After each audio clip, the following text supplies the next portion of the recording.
বড় ভাই বড় ভাই আপনি এখানে কি করেন? আপনার রমনার মধ্যে কি করেন? এই যে বড় ভাই,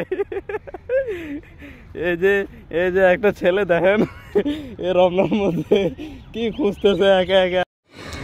আসসালামু আলাইকুম, hello everyone, welcome to my new video. আজকে আবারও চলে আসছি নতুন একটা ভিডিও নিয়ে। ভিডিওর যে প্রথম অংশটা দেখলেন, আসলে আমার ছোটো ভাই রমনাতে আগে পৌঁছায় যাওয়ার কারণে আমি পরে কল দিয়েছি। কল দেওয়ার পরে ও আমাকে দেখতে পাইছে, দেখার পরে ও আমার এই ভিডিও ক্লিপটা নিয়েছি, যার কারণে ওইটা আমি প্রথমেই দিয়েছি এডিট করার সময়।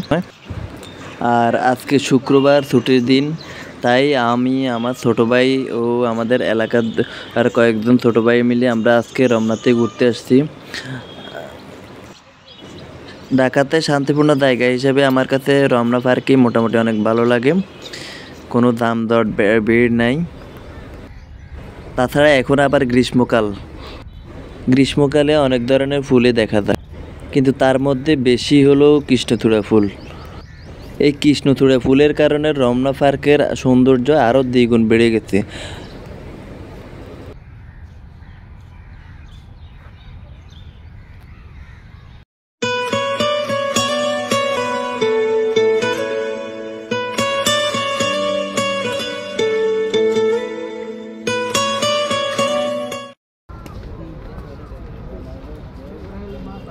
রমনা পার্কে সৌন্দর্য দ্বিগুণ বেড়ে যাওয়ার কারণে বিকালের দিকে অনেক ভিড় জমে যায়, যার ফলে আমরাও তাড়াতাড়ি করে বের হয়ে যাই।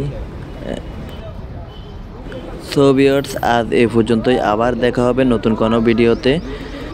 আমার এই ভিডিওটার মধ্যে যদি কোনো ভুল ত্রুটি থাকে ক্ষমার দৃষ্টিতে দেখবে। হয়তো আমি আপনাদের মতো প্রফেশনাল এডিট করতে পারি না, যার ফলে ভুল ত্রুটি হইতে পারে। আর মানুষ মাত্রই তো ভুল। আর যারা এখনও আমার চ্যানেলটা সাবস্ক্রাইব করেন না, এখনই সাবস্ক্রাইব করেন। আর যারা করেছেন তাদেরকে অসংখ্য ধন্যবাদ।